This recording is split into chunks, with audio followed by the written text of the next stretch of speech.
हिंदुस्थानातील या महाराष्ट्रामध्ये एक माझ्यावर अशी जिम्मेदारी आहे की खुल्या वर्गातील मग ब्राह्मण असतील, वैश्य असतील, जैन असतील, जे कुणी असतील, जे खुल्या वर्गातले आहेत, मग ते मागासांमधले गुणवंत असतील, त्यांच्या अधिकाराच्या जागा साबूत ठेवणे, त्या अधिकाराच्या जागांवर गदा न येऊ देणे, ती एक जिम्मेदारी आहे।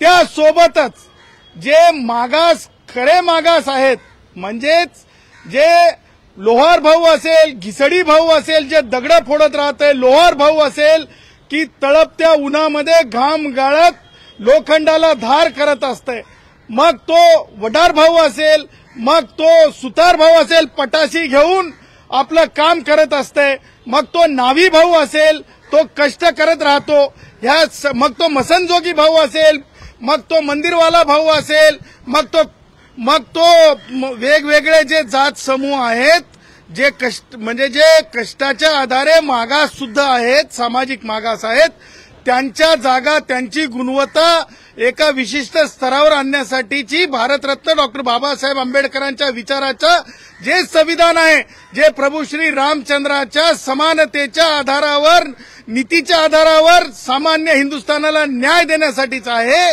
त्याच्यासाठीची आमची पैरवी आहे, त्याच्यासाठीचं माझं आणि डॉक्टर जयश्री पाटलांचं रक्षणाची जिम्मेदारी आहे।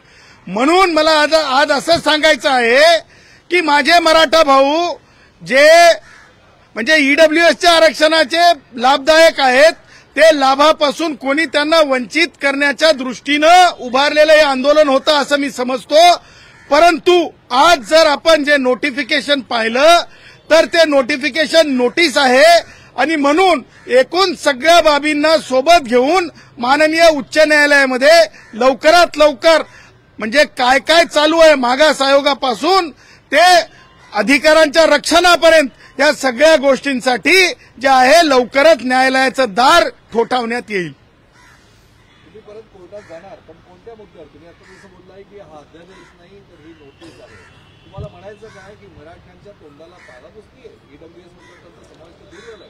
हे पहा, ज्यांनी हे उभं करण्याचा प्रयत्न केला, ज्यांनी याच्यामध्ये पाणी ओतण्याचा प्रयत्न केला, ते रोहित पवार, जे आझाद मैदानात सगळ्यांनी डोळ्यांनी पाहिले, तो संजय राऊत आणि तो निखिल वागळे, त्यांनी स्वतःची जागा तपासावी, दुसऱ्यांना टुकार आणि माझ्यावर टीका करणाऱ्या चाटूंना मला बोलण्याचा अधिकार नाही। आणि ह्या अशा चाटूंनी, संजय राऊत असतील किंवा तो निखिल वागळे असेल, अशा चाटू लोकांनी जे आहे हे असं भरीव घालून माझ्या सामान्य मराठा भावांना, माझ्या सामान्यातल्या सामान्य कष्ट करणाऱ्या मराठा भावांना त्यांची एनर्जी जी आहे, अशा प्रकारे मला असं वाटतंय की त्यांची एनर्जी फार महत्वाची आहे। कष्टकऱ्यांची ती एनर्जी आहे, ती एनर्जी पाहता आणि आत्ताची विद्यमान संविधानिक परिस्थिती पाहता मला असं वाटतंय की मराठा भावांनी जे पुस्तक आहे, ज्या पुस्तकाला आपण म्हणतो की कायदा आहे, त्या कायद्याचं वाचन करावं आणि त्या कायद्यातली कलमं पाहावीत, म्हणजे ज्यामुळे त्यांना स्पष्टपणे समजेल की ही काय परिस्थिती आहे आणि काय प्रकार आहे। त्यामुळे मला हे म्हणायचं आहे की जे आतापर्यंत बोललं गेलं सगळ्या सोयऱ्यांच्या संदर्भानं, या कायद्यामध्ये ऑलरेडी अंतर्भूत आहे आणि अंतर्भूत असल्यामुळं मला असं म्हणायचं आहे की ज्या गोष्टी अंतर्भूत आहेत त्या गोष्टींवर ज्या प्रकारे एनर्जी, ज्या प्रकारे आपण ज्याला म्हणतो की म्हणजे वेळेचा अपव्यय, ज्या प्रकारे मला म्हणायचं की मनुष्यबळाचं झालेलं नुकसान, ह्या सगळ्या गोष्टी फार महत्वाच्या आहेत। आणि म्हणून मला असं वाटतंय की कोणी सुद्धा या गोष्टीला विजय उत्सव वगैरे वगैरे वगैरे वगैरे, माझं हे म्हणणं आहे की आपण संविधानिक भूमिकेसाठी असतंय, आरक्षण जय पराजयाचं लक्षण नसतंय। आणि त्यामुळं जिथे पुस्तकाच्या ओळीवर हे सगळं चालत असतंय तिथे मला असं वाटतंय की अशा प्रकारे दिशाभूल करणारी बाब असू शकते जरंगेंकडून। आणि मी 17 दिवस उपोषण केलेला माणूस आहे जेलमध्ये, मला माहिती आहे डॉक्टर जे असतात सरकारी असतात, खाजगी डॉक्टरांकडून तपासणी करून मी किती वीक झालोय मी कधी सांगितलेलं नाही। आणि मला माहिती आहे की उपोषणाच्या पत्रामध्ये जेव्हा तुम्ही लिहून देता की खाण्यापिण्याची व्यवस्था करून द्या, खजूर, आता मी तर खजूर खात नाही, दूध, मी तर दूध पित नाही, त्याच्यामुळे ह्या सगळ्या गोष्टी लक्षात घेता हे एक मी असं म्हणेल की वेगवेगळे म्हणजे स्टंट असतात, त्याच्यापैकीचा एक पॉलिटिकल स्टंट रोहित पवार असेल किंवा संजय राऊत असेल किंवा निखिल वागळे सारखे कोणत्याही पत्रामध्ये आज त्यांना नोकरी नसलेले लोक असतील त्यांनी हे उभं केलेलं कुभांड होतं आणि ते कुभांड कोणत्याही कायदेशीर प्रक्रियेला म्हणजे टिकणारं नाहीये आणि ते टिकू शकत नाही. डंके की चोट पे मी सांगतो. राज्य सरकार वारंवार सांगते की आम्ही ओबीसी आरक्षणाला धक्का लागू देणार नाही, पण आता मराठा समाजाला बॅकडोर एंट्री दिली ओबीसी समाजातून, तर तुम्ही हे सरकारची या भूमिकेवर तुमचं काय मत आहे? कशाची एंट्री, कशाची बॅकडोर आणि फ्रंट डोर अशी काही एंट्री नसते, संविधानिक भूमिका असते. आणि मला माझ्या ओबीसी भावांना आणि खुल्या वर्गातील भावांना हेच सांगायचंय, तुमच्या अधिकाराचा रक्षक, एक सेवक, एक शिपाई म्हणून मी आहे. कोणी सुद्धा पॅनिक व्हायची गरज नाही. मला अनेकांचे फोन येत आहेत, कोणती बॅकडोर एंट्री असा प्रकार कायद्याच्या संहितेमध्ये नाही. आणि पुरेपूर मी तुमच्या एक गोष्ट आपल्या माध्यमातून आश्वासित करू इच्छितो की कायद्यामध्ये व्हॅलिडिटी नावाचा प्रकार आहे, कायद्यामध्ये 2000चा कायदा आहे आणि त्याही पुढे जाऊन मला सांगायचं आहे की अशा प्रकारची एंट्री, बॅकडोर एंट्री कायद्यामध्ये तरतूद नाही.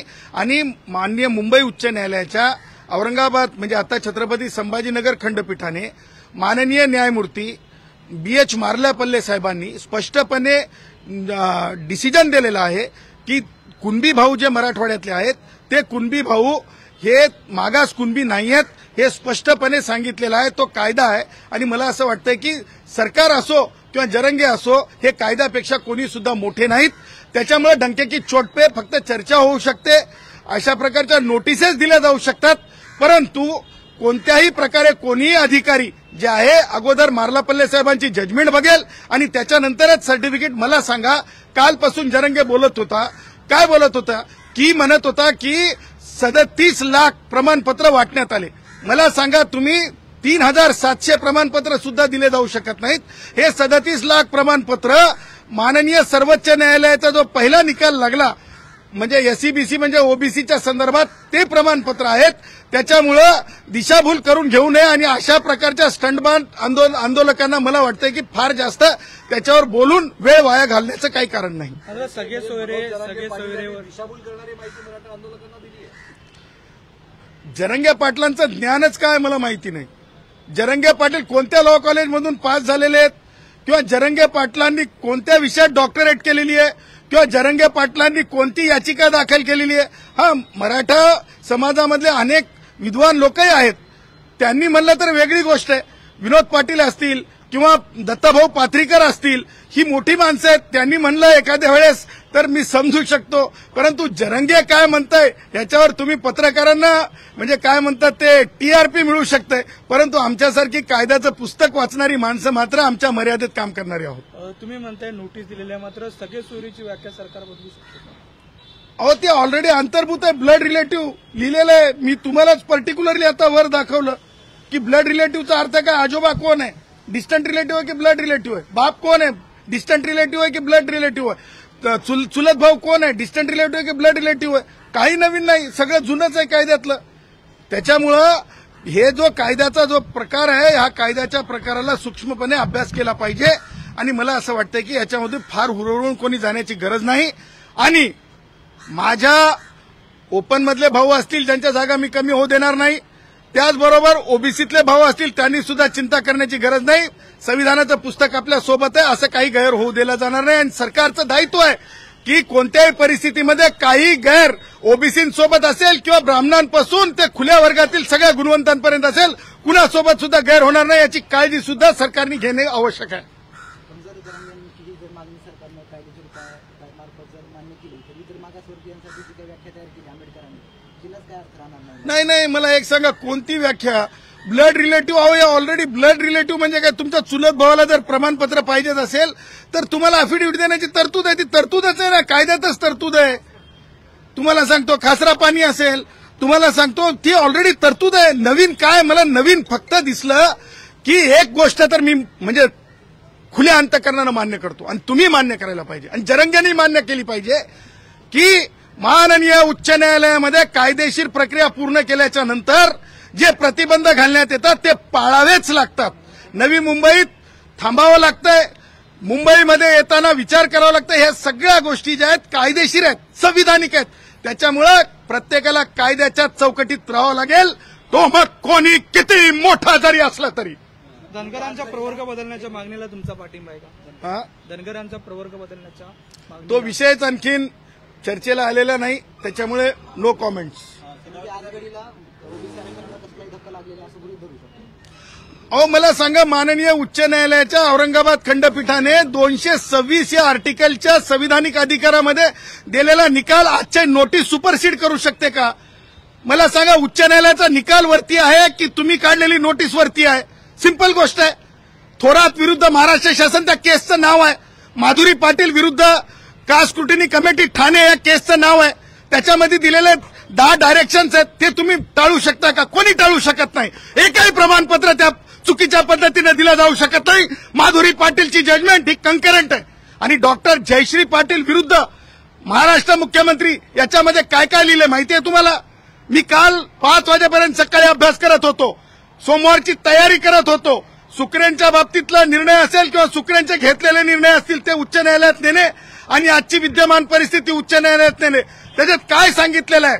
रिसेंट जजमेंट आहे 2023ची, त्याच्यामध्ये जयश्री पाटलांचा उल्लेख आलाय आणि त्या जजमेंटमध्ये स्पष्टपणे सांगण्यात आलेलं आहे की जे सत्ताधारी आहेत, परत सांगतो, ऐका हो ऐका, सरकार ऐका, परत सांगतो, त्या जयश्री पाटलांच्या जजमेंटमध्ये काय सांगितलंय व्यवस्थित वाचा.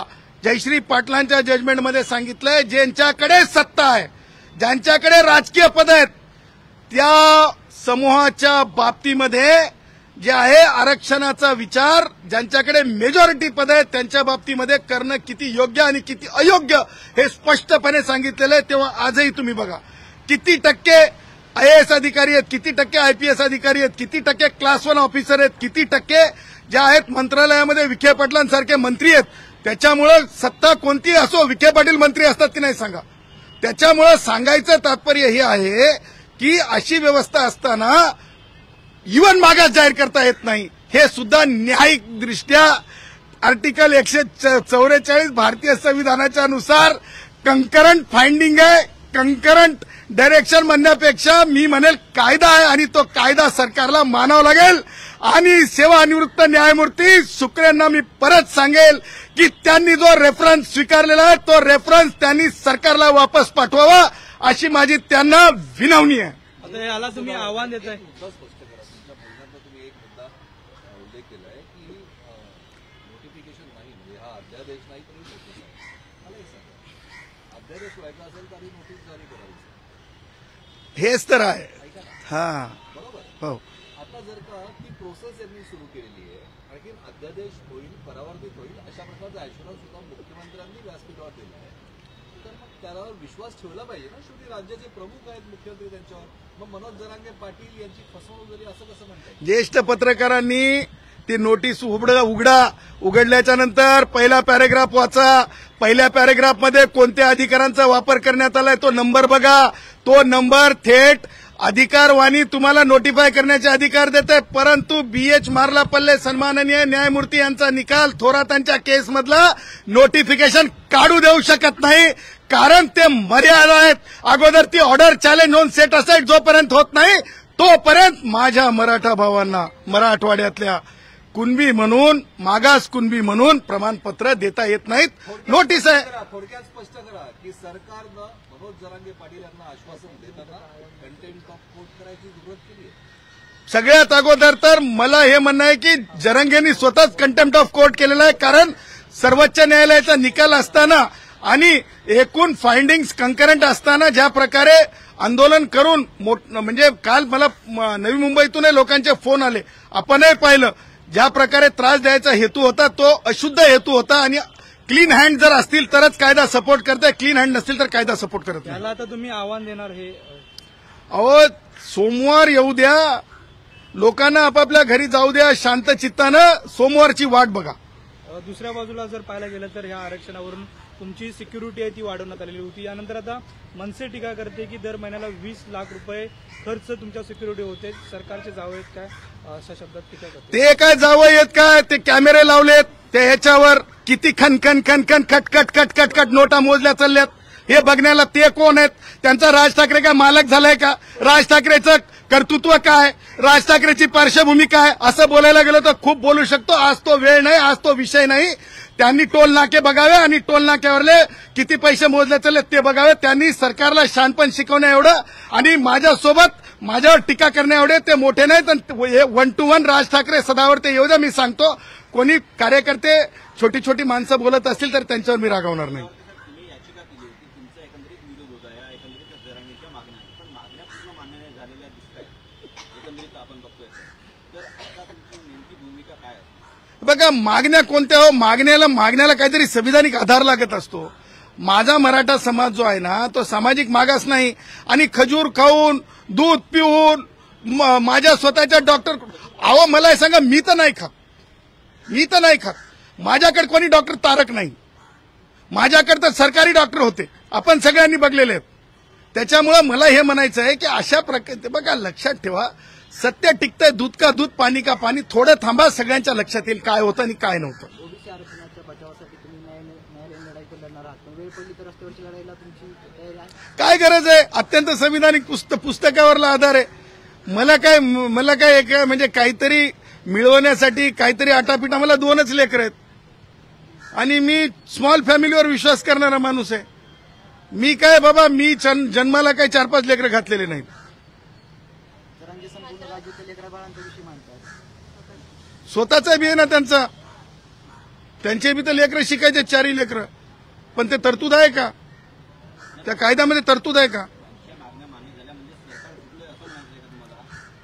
कोणत्या मागण्या मान्य झाल्यात? झुकण्याचा आणि म्हणजे विरोध करण्याचा आणि उभं राहण्याचा काय संबंध आहे? अहो मला एक सांगा, हे काय राजकारणाची निवडणूक होती का गुलाला उधळायला? आम्ही सर्वोच्च न्यायालयामध्ये जिंकलो. सामान्यातला सामान्य ओबीसी सर्वोच्च न्यायालयामध्ये जिंकला, सामान्यातला सामान्य ब्राह्मण सर्वोच्च न्यायालयात जिंकला, असं म्हणायचं का? नाही. ह्या संविधानिक भूमिका असतात, त्याला चुकीच्या पायंड्याने नेऊ नका, याला राजकीय स्वरूप देऊ नका, एवढंच माझं म्हणणं. सामाजिक भावनेचा अवमान कोणी करू नये असं जरी तुम्ही म्हणत असता तरी सामाजिक भावना ही असते. पण या सगळ्या विषयात ज्या सरकारवर तुम्ही तोडसूट घेत आहे त्या सरकारमधले एक मंत्री छगन भुजबळ यांनी आरोप केलाय की मनोज जरांगे पाटील यांना दिलेलं आश्वासन ते फसवं आहे. ईडब्ल्यूएस मधनं मराठ्यांचा जो लाभ मिळत होता तो आता मिळणार नाही.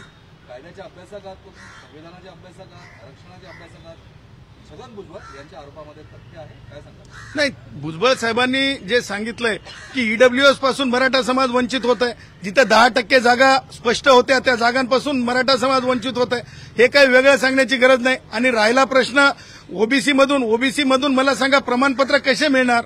ओबीसी मधून प्रमाणपत्र मिळणं हे दुर्लभ गोष्टी आहेत.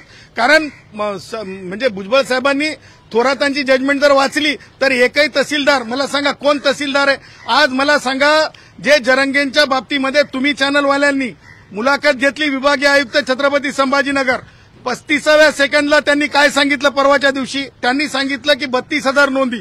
तुमच्या पत्रकारांनी विचारल्या काय ते 52 लाख, किती 52 नाही 54 लाख.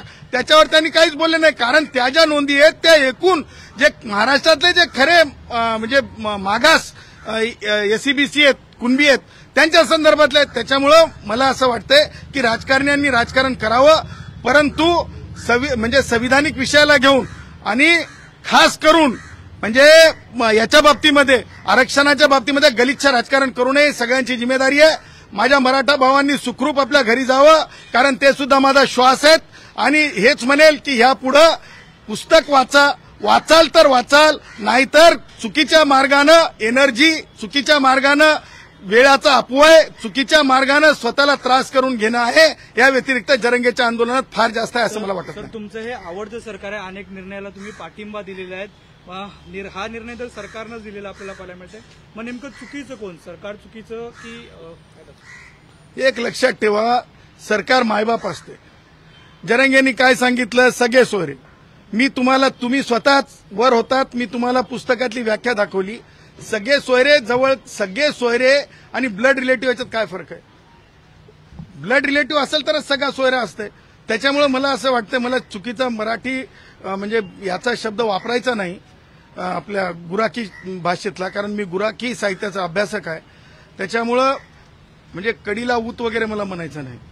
त्यामुळं नवीन काही आहे असं वाटत नाही मला. सिंपल आहे आणि सगळ्यांनी सुखरूप घरी जावं, जरंगेने सुखरूप जावं. जरंगेने म्हणजे उपवास खरंच केला असेल तर स्वतःच्या प्रकृतीची काळजी घ्यावी. त्यांची मान्यता आहे की त्यांच्या मागण्या पूर्ण झाल्या आहेत. काही शुभेच्छा आहेत का त्याच्यासाठी? कोणत्या मागण्या तुम्ही तरी सांगा पूर्ण झालेल्या 1, 2, 3, 4. मला सांगा 307 सारखे गुन्हे वापस घेऊ शकतात का?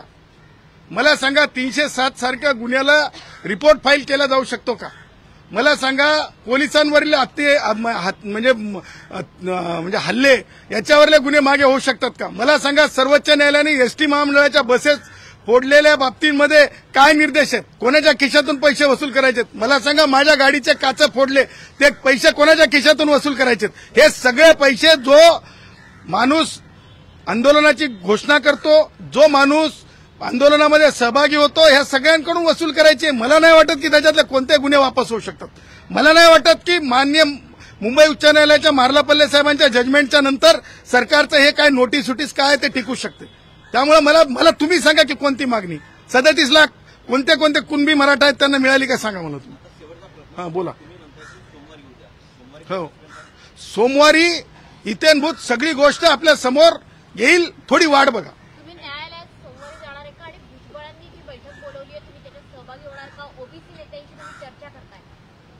मला जे मानवतासाठी काम करतात त्यांच्या सगळ्यांकडे जावं वाटतंय. मग राष्ट्रीय स्वयंसेवक संघ असेल, भुजबळ साहेबांचं संघटन असेल, बौद्ध भिक्खू संघ असेल, सगळीकडे जायला आवडतंय मला. परंतु माझ्या वेळेअभावी बऱ्याच ठिकाणी मी जात नाही. तुम्ही पाहिलं का मला एखाद्या आंदोलनाच्या मंचावर? त्यामुळे सांगायचं तात्पर्य हे आहे की मी सगळीकडे जाणारा माणूस आहे, परंतु वेळेअभावी मी गेलो नाही याचा अर्थ मी त्यांच्यापासून वेगळा असं समजू नये. एक शेवटचा प्रश्न, आझाद मैदानावर जो जल्लोष आहे तर ते मराठा आंदोलन डंकेकी चोट पर आरक्षण मिळवलं असं प्रतिक्रिया देत आहे. डंकेकी चोट पे तर माझी ताई सुप्रिया ताई सुद्धा बोलली. त्याच्यामुळे डंकेकी चोट पे हे मी दिलेलं ब्रीद आहे, मी दिलेली वाक्य आहे, शब्द आहे. त्याच्यामुळे अनेक जण बोलतात आणि बोललं पाहिजे. याचा अर्थ ते लावून काही हो म्हणलं तर हो होतंय असं नसतंय. नाही, मला फॉलोअर्स वाढवायची चिंता नाही. कारण मी जयश्री पाटील आणि माझे आमचं इचूचं बिराड, म्हणजे इचू म्हणायचं नाही पण बिराड आमचं पाठीवर असते, तेवढ्यात आम्ही आनंदी आहोत. आणि हे ब्राह्मणांपासून ते वैश्यांपर्यंत सगळ्यांची काळजी घेण्यासाठीचं दायित्व आम्हाला दिलेलं आहे. ओबीसींची काळजी घेण्याचं दायित्व आहे, शेड्यूल कास्ट शेड्यूल ट्राईबची काळजी घेण्याचं दायित्व आहे. देशामध्ये जे कोणी कष्टकरी आहे, स्ट्रीटवरला माणूस असेल, बाळ असेल, आजारी माणूस असेल, सगळ्यांचं दायित्व आमच्यासोबत आहे. त्याच्यामुळं ती आमची जिम्मेदारी म्हणून आम्ही वागतो.